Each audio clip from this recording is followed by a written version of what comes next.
네, 오늘 이 시간 저와 함께 레위기 27장 1절부터 15절까지의 말씀을 통해서 경솔함을 금하는 서원이라는 제목을 가지고 본문의 말씀을 한번 살펴보도록 하겠습니다. 오늘 말씀은 서원에 대한 말씀입니다. 먼저 서원이라는 것은 간단하게 정리를 해본다고 한다면 하나님께 나의 무언가를 드리기로 약속하는 것입니다. 이 서원의 대상이 되는 물건들은 여러 가지가 있습니다. 오늘 본문에서 언급되는 것만 간단하게 말씀을 드리면 사람, 그리고 짐승이 있었고, 이 짐승에 대해서도 깨끗한 짐승과 부정한 짐승에 대한 경우를 나누어서 우리들에게 설명해 주는 것을 볼 수가 있습니다. 그리고 또 요즘 한창 우리 사회에서도 이슈가 되고 있는 집에 대해서도, 집에 대한 서원에 대해서도 어떻게 접근하고 또 어떻게 그 서원에 대한 것을 해지해야 되는지 알려주는 것이 오늘 본문의 말씀입니다. 자, 그런데 단순히 이 서원에 대해서 우리가 말씀을 살펴볼 때에 하나님께서 이 서원을 해라, 그리고 이 서원을 해지하기 위해서 얼마의 값을 지불해라 라는 것만 알려주는 것이 아니라 하나님은 이 서원에 대해서 두 가지 관점으로 우리들에게 이야기해 주고 계신 것 같습니다. 첫 번째는 무엇이냐면 바로 이 서원, 하나님과 나와의 이 약속이라고 할 수 있는 서원을 가볍거나 경솔하게 정하고 행하지 않기를 원하셨다는 겁니다. 가끔 우리가 기도를 하다 보면 충동적으로 또 즉흥적으로 하나님께 서원을 하는 경우가 있습니다.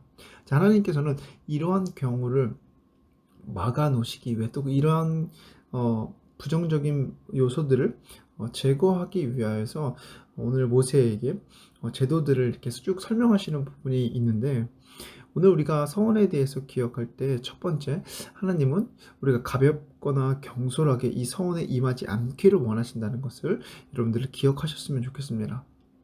자, 그리고 두 번째, 하나님은 최대의 서원이 아니라 최선의 서원을 하기를 원하십니다.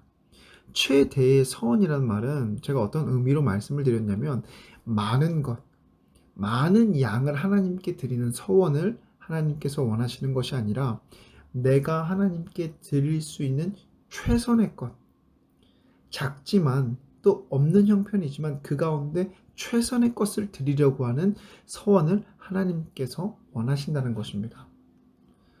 따라서 오늘 우리 서원에 대해서 말씀을 살펴볼 때 이 두 가지 관점, 서원에 대해서 가볍거나 경솔하게 여기기를 원하지 않으신다는 것, 그리고 또 최선의 서원을 원하신다는 것, 이 두 가지 관점을 가지고 오늘 말씀 한번 묵상해 나아가 보도록 하겠습니다. 자, 먼저 1절부터 8절까지의 말씀이 사람에 대한 서원입니다. 1절과 2절 첫 번째 앞에 부분은 이제 새로운 단락이 시작된다라는 표시로서 여호와께서 모세에게 말씀하여 이르시되 이스라엘 자손에게 말하여 이르라. 그래서 모세에게 이스라엘 백성들에 대해서 얘기해라. 그리고 내가 서원에 대한 것을 얘기해 주겠다라고 얘기하시면서 첫 번째 사람에 대한 서원을 얘기하십니다. 즉 하나님, 제가 하나님께 저를 바치겠습니다. 자, 이렇게 서원을 하였다고 한다면, 자, 그 서원하는 것과 별개로 그 서원에 대한 것을 해지하기 위해, 내가 하나님께 서원한 것을 해지하기 위해 어떠한 값을 지불해야 한다라고 하나님께서는 이렇게 제도적으로 모세에게 만들어 두라고 말씀해 주십니다. 자, 이게 굉장히 구체적으로 연령대별로 성별로 이렇게 나누어지는 모습을 볼 수가 있습니다. 오늘 말씀의 순서대로 3, 4, 5, 6, 7절까지의 말씀을 한번 제가 순서대로 말씀을 드린다고 한다면, 자, 먼저 20세부터 20살부터 60살까지 60살까지는 남자가 그 서원에서 벗어나기 위해서는 50세겔을 지불해야 했습니다. 여성은 30세겔을 지불해야 했습니다. 당시에 이게 좀 남자 가부장적인 사회였기 때문에 남녀의 이런 값이 차이가 있다는 것은 조금 우리가 이해하고 넘어갈 필요가 있을 것 같습니다. 자, 그 다음 연령대는 5살부터 20살까지입니다. 남자일 경우 그 서원을 해지하기 위해선 20세겔, 그리고 여성 같은 경우는 10세겔. 그리고 1개월짜리 아이도 언급이 됩니다. 1개월부터 5살까지의 어린아이에게는 남자일 경우 5세겔, 여자일 경우 3세겔이었습니다. 그리고 이제 60세 이상 되시는 분들은 남자의 경우는 15세겔, 그리고 여자의 경우는 10세겔을 냄으로 말미암아 내가 서원한 것에 대해서 그 서원을 해지할 수 있도록 해주셨습니다. 자, 근데 여기서 화폐 단위가 세겔이다 보니까 우리에게 확 와닿지 않습니다. 자, 이 세겔에 대해서 제가 책을 참고하여서 설명을 드린다고 한다면 1세겔은 당시 노동자의 한 달 임금에 해당됐다고 합니다. 자, 그러면 50세겔이라는 것은 얼마만큼의 대부분의 이제 성도님들이 20에서 60살 요 사이에 들어가실 것 같은데, 자, 만약 남자일 경우는 50세겔입니다. 그러면 50개월을 일한 그 임금이 바로 이 서원에서 벗어날 수 있는 임금이었습니다. 쉽게 한번 이렇게 계산을 해보면 좋을 것 같습니다. 요즘 이제 우리가 한 달 평균 임금을 최저시급이나 뭐 이런 거 따져가지고 간단하게 알기 쉽게 200만 원이라고 한번 정해보도록 하겠습니다. 대략 그 정도 왔다 갔다 하지 않을까 생각이 드는데, 200만 원이라고 한다면 한 달 임금이 200만 원인데 50세겔은 그럼 어느 정도 되냐? 50개월을 일했다라고 친다면 200만 원 곱하기 50 하면 얼마 나옵니까? 네. 5달 일하면 1000만 원이고 5달에 10배니까 1000만 원에 10배면 얼마입니까? 1억입니다. 그럼 저에 대해서 한번 생각해 보도록 하겠습니다. 제가 35살입니다.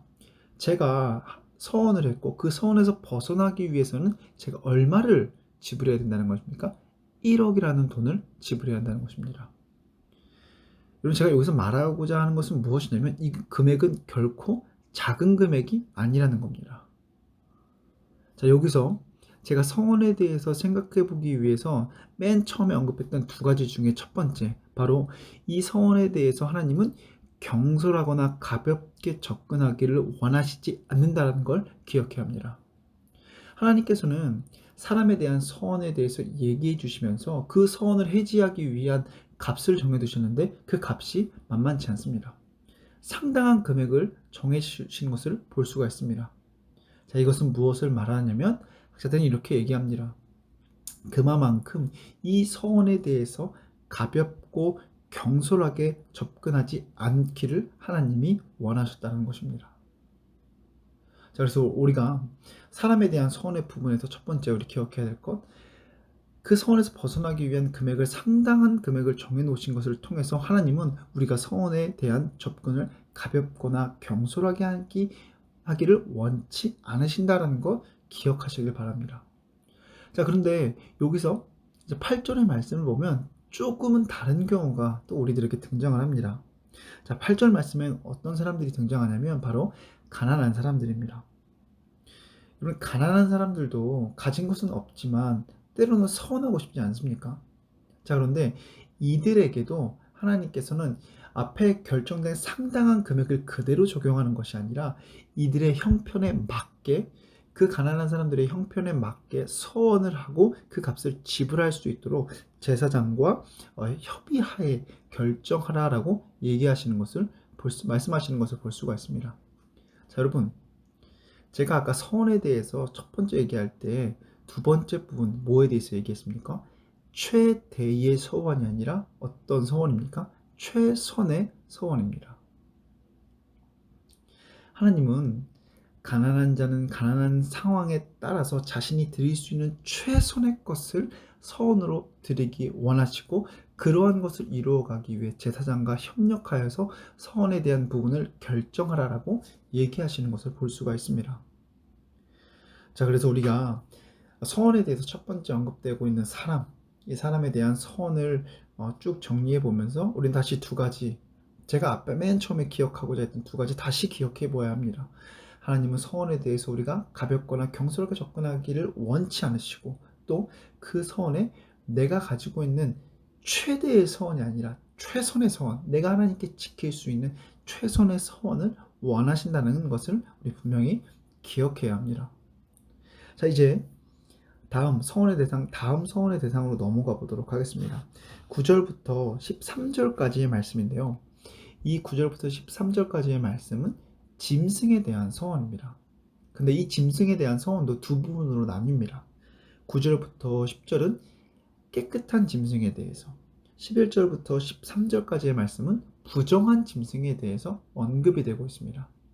자, 먼저 9절부터 10절의 말씀에 깨끗한 짐승에 대한 서원은 그 어떤 짐승도 가능하다라고 말씀해 주십니다. 하지만 내가 서원한 그 짐승을 바꾸려고 한다면 너희가 이미 서원한 짐승과 바꾸려고 하는 짐승 모두를 다 바쳐야 한다라고 말씀해 주십니다. 여러분, 이 부분에서 우리는 다시 기억해야 합니다. 만약에 내가 이미 서원한 짐승을 바꾸려고 한다면 내가 바꾸려고 하는 짐승 플러스 이미 서원한 짐승을 다 드려야 합니다. 누가 이렇게 하겠습니까? 그런데 이렇게 정해놓으신 이유는 무엇입니까? 너희가 애초에 짐승에 대해서 서원을 결정할 때에 경솔하고 가볍게 하지 말라는 겁니다. 예를 들면 이런 겁니다. 우리 집에 정말 좋은 송아지가 있어서 이 송아지를 하나님께 바쳐야 되겠다 서원했습니다. 근데 서원해서 드리려고 하다 보니까 너무 아까운 겁니다. 이만큼 아니도 요거보다 조금 떨어진 거 드려도 하나님께서 기뻐하실 텐데, 이런 마음이 들고서 바꾸려고 한다면 좋은 것 플러스 내가 바꾸려고 했던 그 짐승까지도 다 드려야 한다는 것입니다. 그만큼 서원에 대해 신중하고 경솔하게 여기지 말고 결정을 내려야 한다는 것입니다. 자, 그 다음에 11절부터 13절의 말씀은 부정한 짐승입니다. 자, 이 부정한 짐승에 대해서는 먼저 하나님께서는 제사장에게 그 제물을 가져오라고 얘기하십니다. 그리고 제사장이 그 제물에 대해서 값을 정하라고 얘기하십니다. 그런데 깨끗한 짐승과는 다르게 이 부정한 짐승에 대해서는 물을 수 있도록 했습니다. 즉, 그 제물을 드리지 않고 다시 가져갈 수 있도록 하셨는데, 근데 여기서도 그냥 하시지 않습니다. 어떻게 하시냐면, 제사장이 부정한 짐승을 사람이 가지고 왔습니다. 그리고 제사장이 그 짐승에 대한 값을 매겼는데 이 짐승을 드리지 않기로 서원하지 않기로 했다라고 한다면 제사장이 정한 값의 5분의 1을 더 내야 됩니다. 즉, 제사장이 정한 값의 20%의 돈을 더 지불하고 그 서원한 짐승을 가져올 수 있다는 것입니다. 여러분, 여기서도 우리가 무엇을 생각해 볼 수 있습니까? 부정한 짐승이라 할지라도 그 서원에 대해서 가볍게 경솔하게 하지 말라는 것입니다. 왜냐하면 너희들 자칫 잘못해서 그것을 물으려고 한다면 20%의 금액을 더 내야 되기 때문입니다. 즉, 이러한 제도 또한 서원에 대한 경솔함을 방지하기 위한 것이라는 것을 우리가 기억해야 합니다. 자, 이제 짐승에 대한 부분이 정리가 되었고 14절, 15절의 말씀은 집에 대한 소원입니다. 오늘날에도 집값이 굉장히 예민하고 집이 우리가 생활하는 데 있어서 가장 중요한 부분인 것처럼 당시에도 이 집은 굉장히 중요한 수단이었을 것입니다. 자, 그런데 이 집에 대해서도 서원하기로 마음을 먹었다고 한다면 제사장이 그 값을 정하게 하고, 부정한 짐승처럼 이 집에 대해서도 너희가 이 집을 서원하지 않기로, 서원을 해지하기로 마음먹었다고 한다면 제사장이 정한 값의 20%, 5분의 1을 더 추가로 내고 가지고 와야 한다라고 얘기하는 것입니다. 쉽게 얘기하면 이렇습니다. 집값이 만약에 1억입니다. 자, 1억이라고 한다면 1억에 대한 집을 서원하기로 마음먹었는데 이 서원을 해지하려고 합니다. 자, 그러면 얼마를 더 내야 됩니까? 2천만 원을 더 내야 됩니다. 2천만 원을 더 내고 1억 2천을 주고 그 집에 대한 서원을 해지할 수 있었다라고 하나님께서는 얘기해 주십니다. 자, 이 제도 또한 앞에서 제가 계속 말씀드리고 있는 것처럼 서원에 대해서 경솔하게 함부로 접근하지 말라라는 것을 하나님께서 깨닫게 해주시는 말씀이라고 우리는 생각해 볼 수 있습니다.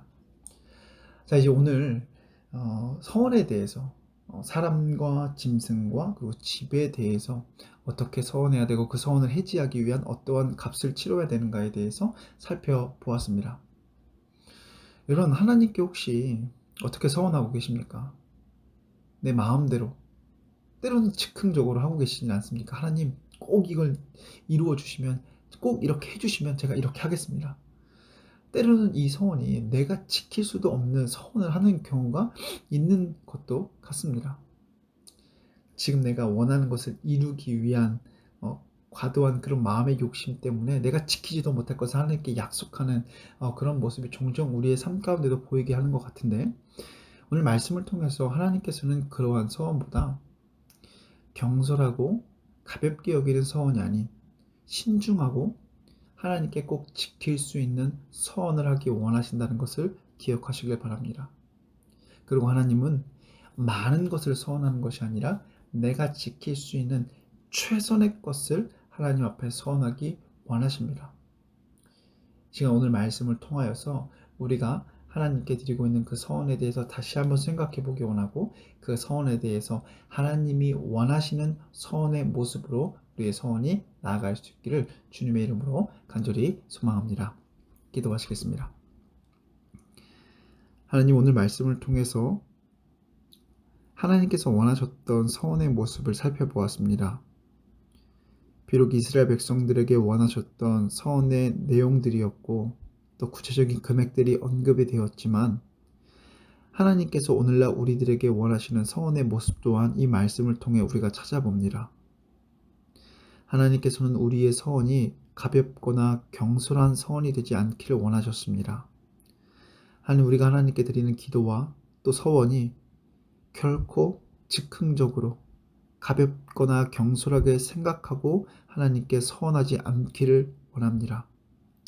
꼭 하나님 앞에 지킬 수 있는 서원을 할 수 있게 인도하여 주시옵시고 이끌어 주시옵소서. 또한 우리의 서원이 많은 것을 드리려고 노력하는 최대의 서원이 아니라 작은 것이지만 내가 드릴 수 있는 최선의 서원을 드릴 수 있도록 하나님 우리를 인도하여 주시옵소서. 작은 것이지만 하나님께서는 마음을 보시고 중심을 보시는 분이심을 잊지 않게 하여 주셔서 오늘도 하나님께서 세워주신 그곳에서 최선의 서원을 통해 하나님을 기쁘시게 하며 살아가는 우리 이 자리 이 시간 함께하고 있는 모든 성도님들 될 수 있도록 인도해 주시길 간절히 믿고 원하며 예수님의 이름으로 기도드립니다. 아멘.